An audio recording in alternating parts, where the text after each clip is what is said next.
दोस्तों, middle east से इस वक्त की सबसे सनसनीखेज खबर सामने आ रही है, जिसने पूरी दुनिया को जो है वो सुन कर दिया है। जी हाँ दोस्तों, बिल्कुल सन कर दिया है। एक तरफ जहां अमेरिकी राष्ट्रपति डोनाल्ड ट्रंप और ईरान के बीच 40 दिनों के भीषण युद्ध के बाद सीज फायर, जी हां, युद्ध विराम का ऐलान हुआ, वहीं दूसरी तरफ इस समझौते की स्याही सूखने से पहले ही ईरान ने इजराइल पर अब तक का सबसे घातक हमला बोल दिया है। दावा किया जा रहा है कि यह हमला इतना खतरनाक था कि इजराइल का आयरन डोम भी इसे पूरी तरह रोकने में नाकाम रहा है। जी हां, नाकाम रहा है। ईरान ने इस हमले में अपनी नई पीढ़ी की हाइपरसोनिक मिसाइलों और सैकड़ों आत्मघाती ड्रोन्स का इस्तेमाल किया है, जिसने तेल अवीव और हाइफा जैसे शहरों में भारी तबाही मचाई है। ईरान का कहना है कि यह हमला इजराइल द्वारा लेबनान पर जारी बमबारी और सीज फायर की शर्तों के उल्लंघन का करारा जवाब है। इस हमले के बाद अब इजराइल के प्रधानमंत्री बेंजामिन नेतन्याहू और डोनाल्ड ट्रंप के रिश्ते सबसे बुरे दौर में पहुंच गए हैं। ट्रंप जहां इस हमले से भड़के हुए हैं, वहीं नेतन्याहू अब आर पार की जंग के मूड में नजर आ रहे हैं। मिडिल ईस्ट से, जी हाँ दोस्तों, मिडिल ईस्ट के इस बदलते समीकरण में आज कई बड़ी खबरें हैं। चलिए एक एक करके सारी खबरें जानते हैं। दोस्तों, हालिया खबरों के मुताबिक ईरान और अमेरिका इजराइल के बीच तनाव बेहद गंभीर मोड़ पर है। जी हां, तनाव बेहद गंभीर मोड़ पर है। पाकिस्तान की मध्यस्थता के बाद अमेरिका, जी हां, और राष्ट्रपति डोनाल्ड ट्रंप और ईरान के बीच 14 दिनों का स्थायी युद्ध विराम तय हुआ था। इसके तहत ईरान स्ट्रेट ऑफ हॉर्मोज को व्यापार के लिए फिर से खोलने पर सहमत हो गया था। सीज फायर का उल्लंघन के आरोप, जी हां, सीज फायर लागू होने के बावजूद दोनों पक्ष एक दूसरे पर इसे तोड़ने का आरोप लगा रहे हैं इस वक्त। जी हां, सीज फायर हो गया था और अब इसे तोड़ने का भी, जी हां, तोड़ने का भी आ गया ऐलान। इसे तोड़ने का भी एक दूसरे पर इल्जाम लगा रहे हैं। ईरान के विदेश मंत्री अब्बास अरागची ने कहा है कि इजराइल ने ईरान और लेबनान में हमले कर समझौते का उल्लंघन किया है। इजराइल के प्रधानमंत्री बेंजामिन नेतन्याहू ने स्पष्ट किया है कि यह समझौता सिर्फ ईरान के साथ है। लेबनान यानी हिजबुल्लाह के खिलाफ उनकी जंग जारी रहेगी। आज भी, जी हां दोस्तों, आज भी इजराइल ने बेरूत पर बड़ा हमला किया है। जी हां, बड़ा हमला, जिसमें भारी जानी नुकसान हुआ है। ईरान की चेतावनी, लेकिन फिर इसके बाद ईरान ने चेतावनी दे दी। ईरान ने चेतावनी दी है कि अगर लेबनान पर हमले नहीं रुके तो वे सीज फायर खत्म कर सकता है और इजराइल के शहरों जैसे तेल अवीव पर फिर से मिसाइल हमला शुरू कर देगा। और ये भी, जी हां, बेरूत पर हमले के बाद किए भी। आगे खबरों में मैं आपको बताऊंगा पूरा मामला और माजरा क्या था। दोस्तों, पहले आप ये जान लीजिए, अमेरिका ने अपनी सेना को अलर्ट पर रखा है। अगर इन 14 दिनों में कोई ठोस स्थायी समाधान नहीं निकलता या फिर से हमला होता है तो एक बड़े क्षेत्रीय युद्ध का खतरा फिर से बढ़ सकता है। दोस्तों, इस वक्त बॉर्डर पर जो है वो तनाव, जी हाँ, वो बहुत ही बरकरार है। दोस्तों, चलिए अब आपको मैं बता दूं ईरान के ताजा हमलों की खतरनाक कुछ जानकारी, फिर एक एक करके सारी खबरें भी जानेंगे।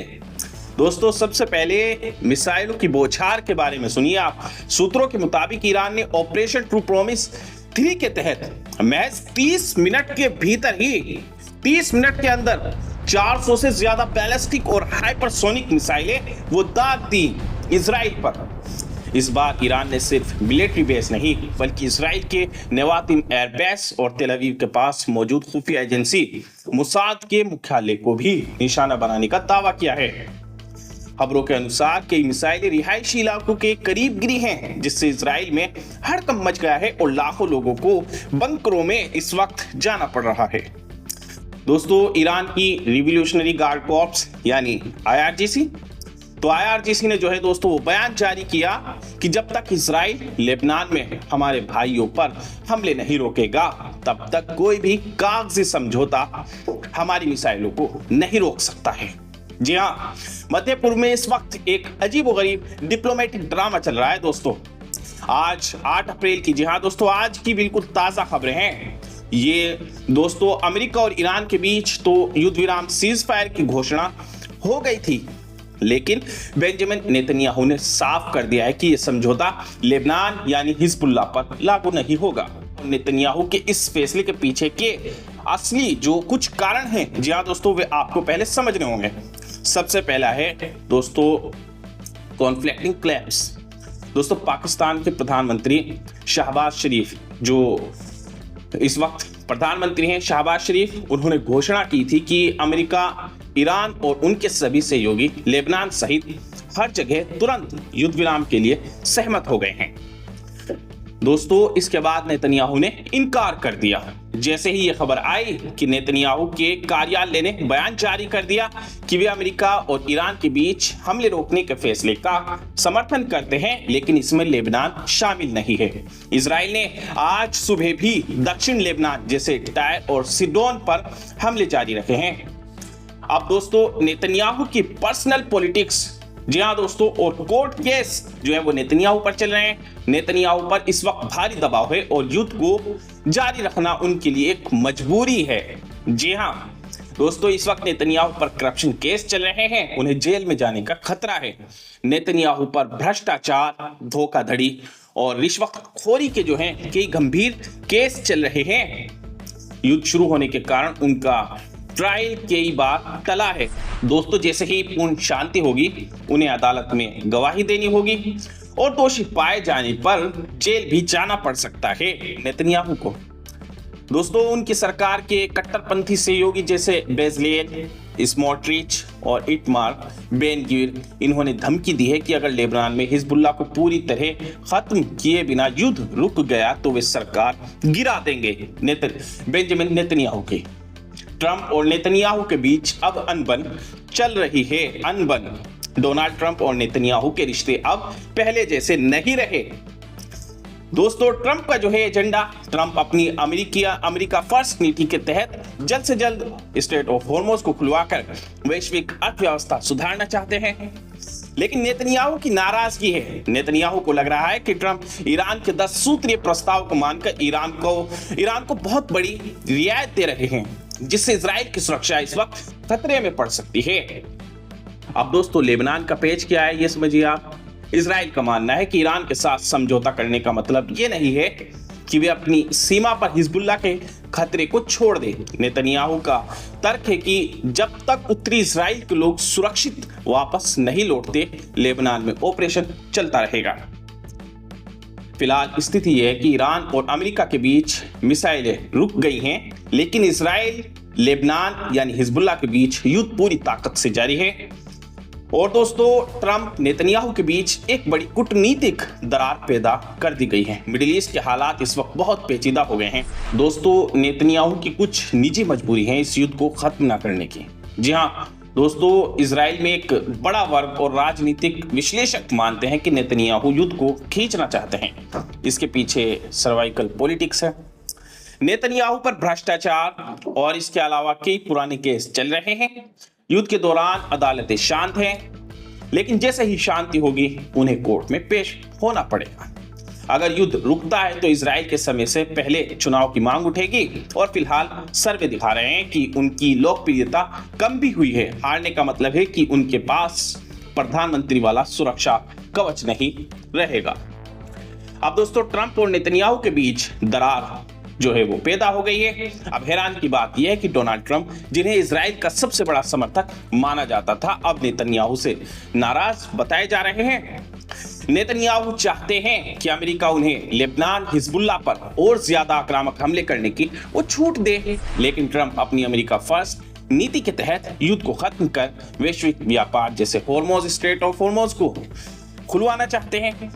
ईरान ने सीज फायर के लिए जो 10 सूत्रीय प्रस्ताव दिया है, उसमें लेबनान पर इजरायली हमलों को पूरी तरह रोकने की शर्त रखी है। ट्रंप इस पर विचार कर रहे हैं, जिससे नेतन्याहू को लग रहा है कि अमेरिका उन्हें बीच रास्ते में छोड़ रहा है। अब दोस्तों ट्रंप जो है वो पुरानी कड़वाहट, जी हाँ, वो अभी भी ट्रंप के दिल में है।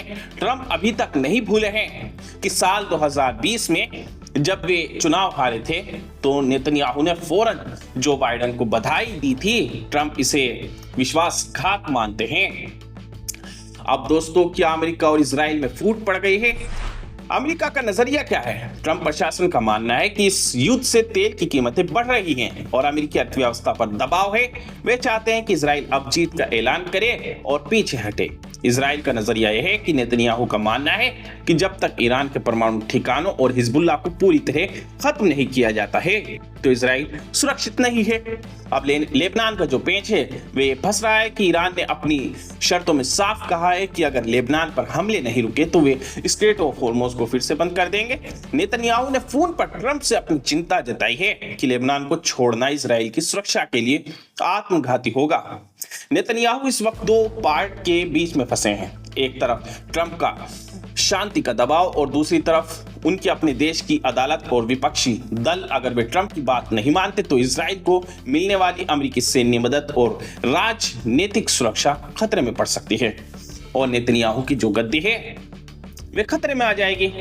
तो दोस्तों, फिलहाल की खबरों में बस इतना ही और बाकी हम समय समय पर अपडेट लाते रहते हैं। तो आप हमारी वीडियो को लाइक करें और चैनल को सब्सक्राइब करें और हमारी जो आपको वीडियो है वो तुरंत मिले उसके लिए आप बेल आइकन को भी जरूर प्रेस करें ताकि हम कोई भी न्यूज़ कोई भी अपडेट पोस्ट करें तो उसकी नोटिफिकेशन आप तक पहुंच जाए। ठीक है।